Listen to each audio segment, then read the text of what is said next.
consultant. Thanks, Mario. Clicker. There it There is there. Main topics. Thanks, Mario. Oh, yeah. Go ahead.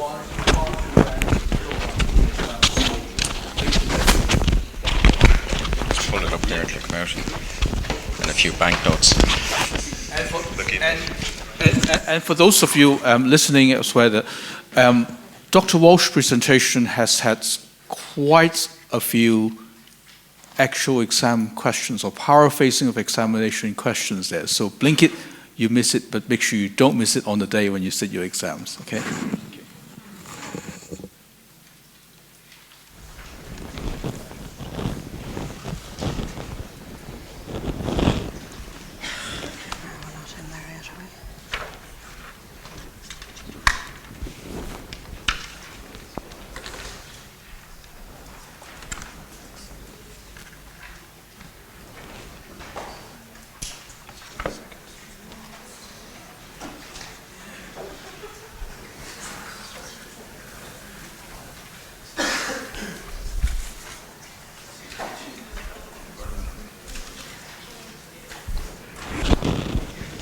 Good afternoon.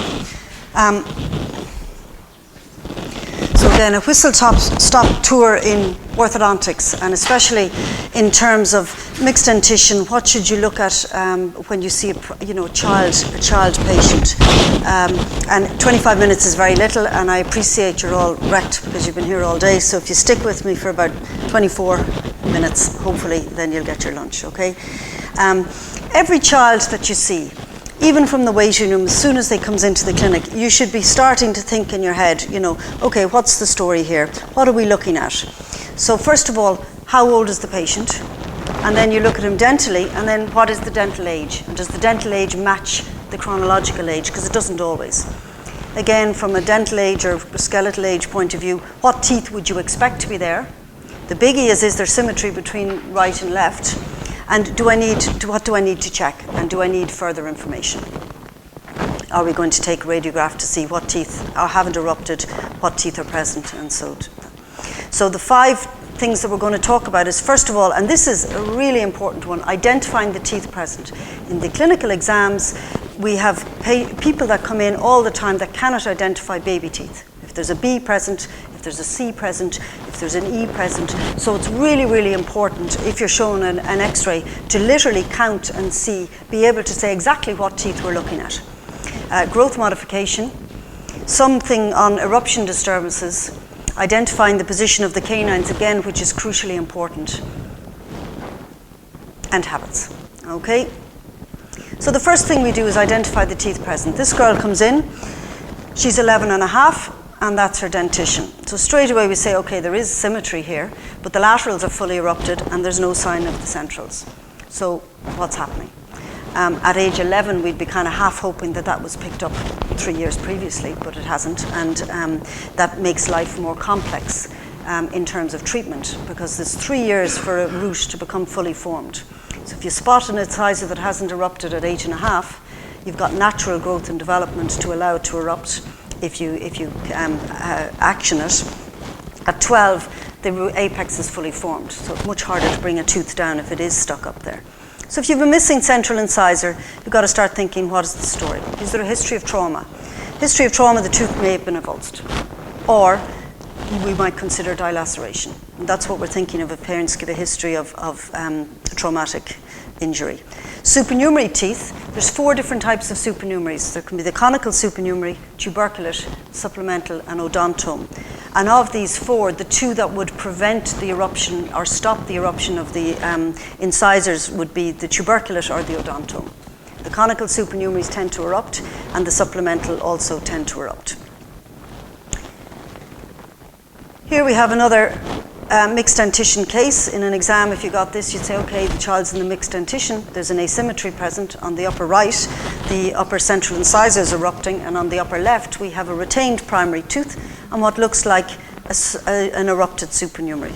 Here it is here. Treatment, A, identification. B, get rid of the A, get rid of the erupted supernumerary fairly smartly, but also maybe take an x-ray just to see what is there. Here, we can see that we also have a conical supernumerary that hasn't prevented the eruption of the upper right one, nobody would go in after this tooth at this point. Why? Because it doesn't need to be extracted at this time. If you went in to try and get it out, you might wreck the root of the developing upper right one.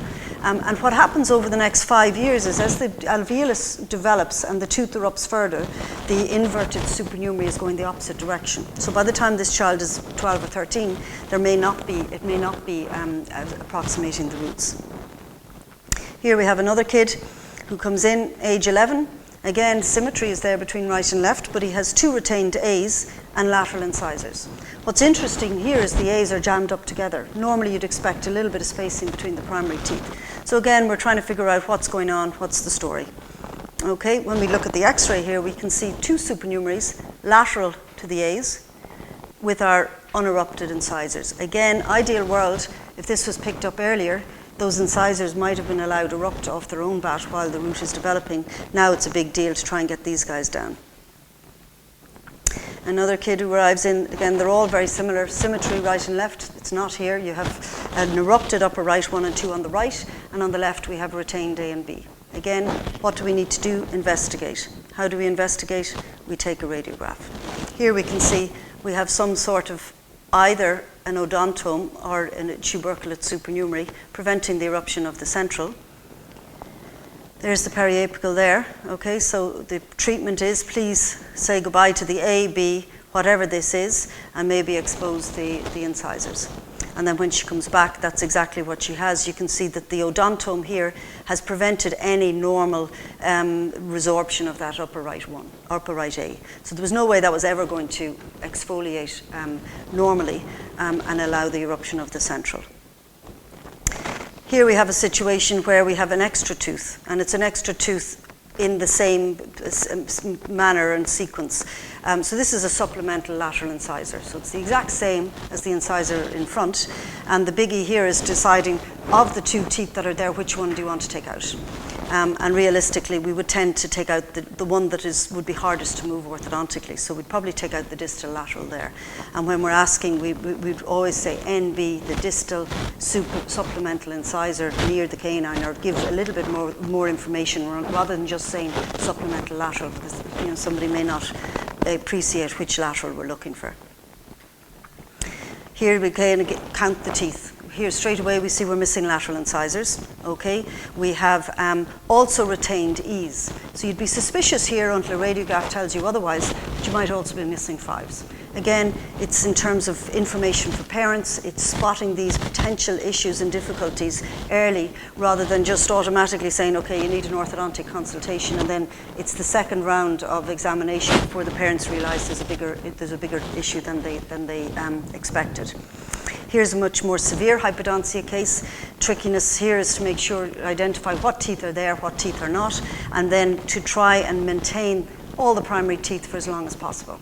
Because very often you see patients with severe hypodontia and the D's and D's have been decayed and end up being lost, which is a bit of a nightmare in a younger patient. Next thing is growth modification. Okay, and what we use a lot of here is functional appliances. And functional appliances really work very, very well in a growing patient for class 2 skeletal issues with deep bites. So they're the type of case that it works very, very well with. If you have a nicely aligned arch, it makes life easy because you can posture the mandible forward and the crooked teeth aren't getting in the way. So here you can see the trauma caused by the deep bite there and a large overjet. So effectively, what are they? They can be fixed or removable. We often use the removable functional appliances. Ideally a growing patient, and girls grow much earlier than boys, so girls often you need to be in by 11 or 12. Boys, they are later to hit their growth spurt, so you can get away with a 14-and-a-half-year-old boy and still get a very good functional result. The full-time wear, this is critical. We say it respects speech, but you have to dive in and wear it. And it's 6 to 8 months full-time wear to correct about a 10mm overjet. And then at that point, then they wear it in bed at night for about another 6 months. So you're a year into treatment before you're getting your fixed phase. And the active phase is 6 to 12 months. If it isn't working in the first visit or two, you know they're not wearing it. Requirements, you need obviously a skeletal disharmony, a large overjet. The growing patient is important. Nice arch alignment helps, because it means you can posture the mandible forward. If you've got a lot of crowding, sometimes you have to put Z-springs on the appliance, or you have to line the incisors first to allow you to get the mandible forward. And obviously, compliance of the patient is crucial. What I often say to patients, it's 85% them, 10% us doing the work, and 5% the poor parents paying the bill. But if you don't have that 85% of the equation, you may as well go home, do you know? So how do they work? It isn't one action, it's a combination of mini actions to correct, let's say, a 10 millimeter overjet. So on the skeletal effects, we have restraint of maxillary growth, we have a little bit of extramandibular growth, and we have apposition of bone at the glenoid fossa and a little bit of condylar adaptation. We have dental effects. We've got uprighting of our upper incisors, proclination of the lower incisors, and then in the deep bite cases, differential eruption helps us a lot. So if you hold the maxillary teeth and allow the mandibular teeth to erupt upward and forward, that's correcting your AP. It's allowing the lower molar, as it erupts, it comes up and forward. So that helps a little bit in terms of the AP correction. Here we have a kid, just in terms of what is possible in functional appliances. He arrived in, age 11, 17 millimeter overjet, and really getting a very rough time at school. Very narrow maxilla, kind of the Bugs Bunny look, and he was really, really keen to kind of sort himself out. Fabulous patient, 17 millimeter overjet. And this is him 15 months later following 2 functionals. So the first functional brought him the 10, and then the second functional brought him the next piece. There he is in fixed, and in terms of, you know, facial improvement, facial changes, you can do a huge amount with a functional. Now, you might still be critical at this stage. He's 13 and a half, and say we still don't have a beautiful facial profile, we still have VME, there are technically issues that could be addressed orthognatically at a later stage if he was really pushed, but he doesn't have to go from age 11 to age 18 to wait and do an orthognathic correction. Simple 2 functionals and the fixed. And again, you might say, right, it's not a perfect occlusion here, but relative to where he started, very nice result for somebody that, if he wasn't tackled at that age, would definitely have been a Bimax orthognathic case. And there you have the before and after. The other interesting thing is the expansion that you managed to achieve. And there was no rapid expansion there. All of that was slow dental expansion with the appliances. So the advantage of functional appliances, you correct your AP transverse and vertical positions. It leaves you often with just tooth alignment issues. So you're not trying to get AP correction in your fixed, which is much harder. Sometimes you get away with just one phase of treatment. And you know, the concept of being able to avoid orthognathic surgery is huge. Next piece of the equation is the eruption disturbances. And the 2 that we're going to just briefly touch on are infraocclusion and anterior crossbite. An infraoccluded molar primary tooth is one that has managed to get ankylosed and stuck to the bone. The age at which this happens is hugely important. If you notice an infraoccluded tooth starting to infraocclude at 13, 14, not a big deal because there isn't a huge amount of growth left. If you notice at age 7 or 8, the kid has about 1.5 foot of growth left to do over the next few years, and you can get massive lateral open bites and disturbances of the dentoalveolar development of the adjacent teeth. So the earlier you spot it, the more likely you're going to have to extract that tooth. Here again you see upper D with the erupting 4. Again, that obviously got ankylosed fairly early days. Treatment there, take obviously the E and the D. That just helps to extract, and you've also got the 5 just erupting there. Looking at it from a radiograph, you often see the huge step in the occlusion here. And the trick is literally, you can monitor these for a certain period of time, but you want to make sure you decide to take them out before they get too difficult, before they become a surgical extraction. And as I say, if you're a betting person, if you spot something at age 8, you know you're going to have to take that out. Whereas if you spot something at 11, 12, 13, maybe it may exfoliate spontaneously, and you can monitor it until such time as you decide nature hasn't done it. Sometimes looking at the occlusal, it's hard to determine that you've got an infraoccluded tooth there, but when you look at from the teeth in occlusion, you can see the lateral open bite and you can see the infraoccluded submerging tooth. Here we have a young kid who comes in. He's got an anterior crossbite. Okay, and we can see that there's a bit of recession here. Every time you have an anterior crossbite, the first thing to determine is there a displacement? Can they get a first point of contact? Is there a forward displacement? So there's the first point of contact, there's the displaced position, and really what's happening here is as he touches here and slides into occlusion, this tooth is being blasted labially, and that is the cause of the recession. Ideally, the earlier we spot it, the earlier we get in and treat it. Here's another kid, and we have a few things going on here. Again, we have an anterior crossbite. If we look here, do you see the blanching of the gingival tissue here? Something going on down in this neck of the woods. And he has a retained baby tooth. The biggie that I would say to every primary care dentist is if you ever have the double-decker row, if the permanent tooth starts to erupt while the primary tooth is still there, we need to extract the primary tooth. Get rid of it, get it out of the way to allow the other tooth to come into the ideal position. So here we have this kid. We can see here that the eruption disturbance that was visible there is actually a hugely submerged lower E. Now life is tricky because our local oral surgeon isn't happy to take that out without us creating some surgical access. So we have to reopen the space a little bit to allow them to get in to take the E. And invariably that will have displaced the position of the 5 quite a bit. You know, so it becomes very difficult when, if this was spotted at an earlier stage and eliminated at an earlier stage, life would be a little bit easier. So here we have a little sectional fixed just with push coil to try and open the space there for the surgeon to get access. We can see the difference between here taking the B has allowed the lateral to start correcting a little bit spontaneously.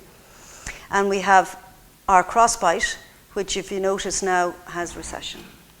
So if you look at, he was assessed in May, put on an urgent treatment waiting list, and was called in to start treatment in September.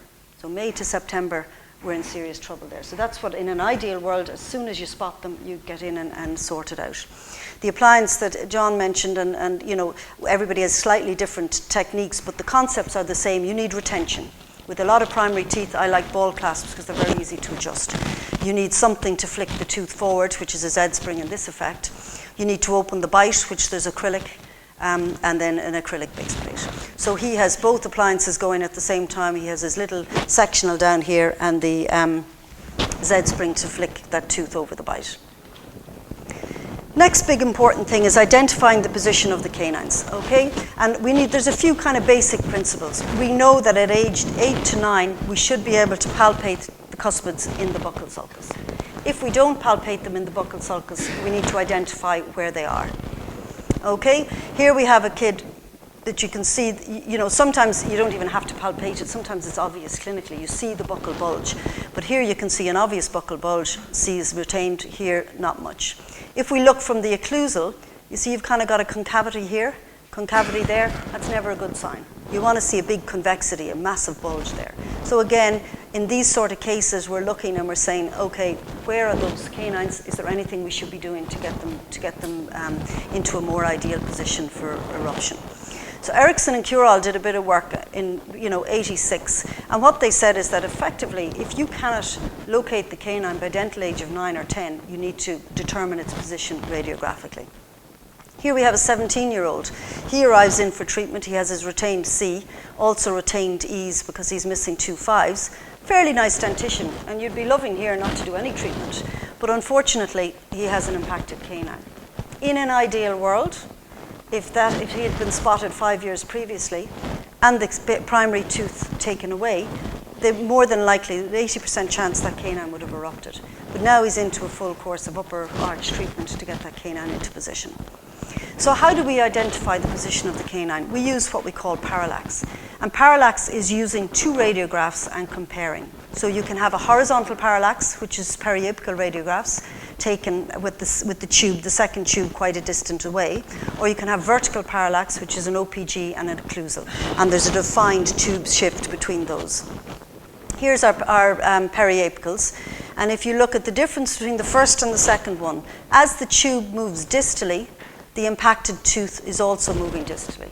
So the tooth, when the tooth moves in the same direction as the tube, it is always palatal. If it moves in the opposite direction, so as the tube is moving distally here, this canine is moving a bit mesially. See, it's covering the full root of the lateral there, where it was only covering half the root of the lateral here. So we have a buccal cuspid on the left here and a palatal cuspid on the right. When you're doing this yourself, the mistake people make is they take their first periapical here and their second there. You literally need to put the tube for the second periapical miles away from the first, because the more of the tube shift that you get, the easier it is to spot where these teeth are. And that's called the slob rule. Same on the lingual, opposite on the buccal. So here we have a young kid, okay, we've seen his radiograph before, or we've seen his clinic, and we say, okay, he's age 10, he's nicely aligned arches, plenty of space, no buccal palpation of the canines, we need to identify where they are.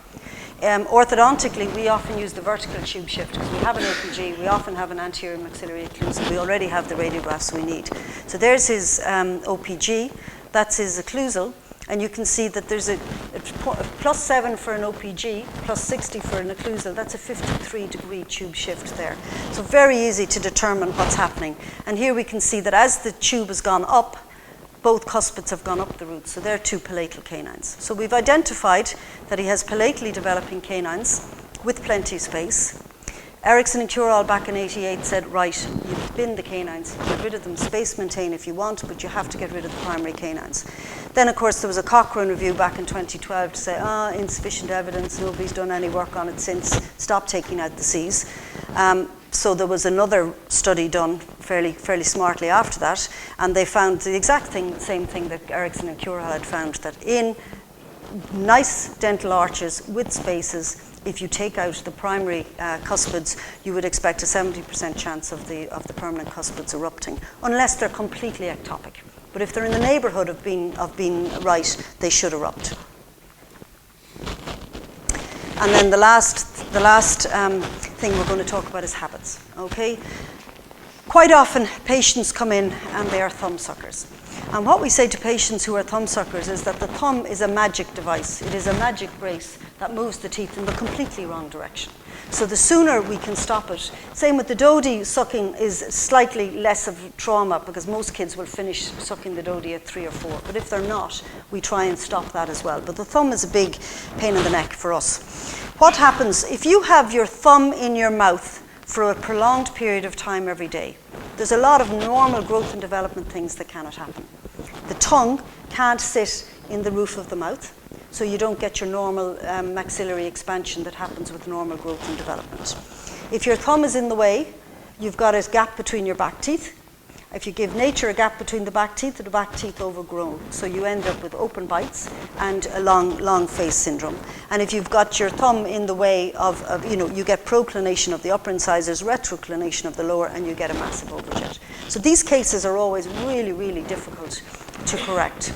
So, as soon as we spot a kid with the thumb, we say, get rid of it, chop it off if needs be, but it just has to go,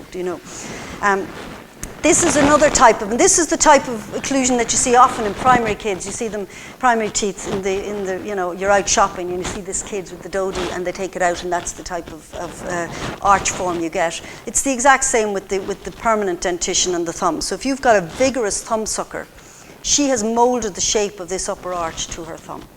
And again, as soon as it's spotted, get rid of it. You will get some degree of normal growth and development, but often at this dental stage, they're going to need help to get that open bite closed. You often get root resorption related to thumb suckers because there's that pressure forward and back, that especially if you try and treat this orthodontically when the thumb is still active. That's a complete disaster because the appliance is trying to bring the teeth down, the thumb is pushing it up. So that any jiggling force like that is always prerequisite for ending up with root resorption. What do? We do the normal paint your fingernails, with the nail biting stuff. If that doesn't work, there's this thing called the thumb guard, which is absolutely fabulous. They come in packs of about €130 for 2 kits. So we divide up the kits. And it's like, you say to the kid, listen, it's like you broke your thumb, you have to wear this thing for 6 weeks. Okay, so there's the fancy straps that come in all cerise pinks and greens and limes and whatever. And how it works is it's kind of a sleeve going over the thumb. And if you wear this, the strap comes off once a day, mum cuts it off and puts a new one on, but it stops the seal. You can't get a seal around that thumb. The satisfaction from that vigorous sucking is gone. It takes 6 weeks to break the habit. So invariably they come back after 2 weeks and say, I'm fine now, fine, we can get rid of it. They have to keep going for the 6 weeks. And anybody that actually does manage to do this for the 6 weeks, the habit is gone. The best success we had was showing the kid the box. And then that was the end of the thumb. We didn't even need to take it out of the box, But it works really, really well. And as I say, they're the thumb guards. There's a slightly lesser version, which is kind of a felt little yoke. The kids have more control of taking this off. But again, the idea is that you're just stopping that seal, you're stopping that suction, and it can work very, very well. But the problem is the kid has to want it. They have to decide in their head that they want to stop. If they don't want to stop, if they're not ready, it's very difficult to do that. So that was our whistle stop tour. We have a minute left. So in terms of advice for exams, okay, don't panic. A lot of people aren't used to seeing primary teeth. They're not in the pediatric sphere, or they're not in the, so when you get given an OPG, don't worry about counting the teeth. 1, 2, C, D, E, 6, 3, 4, 5. Do you know what I mean? And just talk yourself through the OPG. If there's some dental anomaly and you see, okay, upper left quadrant there is a disaster. So you say, okay, this is a mixed dentition case. We can see upper right, we've got the primary teeth. In the upper left, there's something going on. And talk yourself through, okay, that looks like it could be a B, that looks like it might be a lateral. Don't expect, we don't expect you to go straight in and say the diagnosis is this, this, and this. But we do expect you to know what a baby tooth is and what a permanent tooth is and what should be there at what times. And the other thing that happens is often people don't know the sequences of eruption. Dental age, what dental age should the lower canines come up? Dental age 9, 9.5. Simple little tricks. What age should the laterals be there? So just to know, there's only about 4 or 5 ages that you need to know. And that's, dental age as opposed to skeletal age. But just that you don't panic if you see a mixed dentition case in a spotter or in an exam, just talk yourself through logically as to what it might be, and you'll be grand. Okay, listen, thank you very much.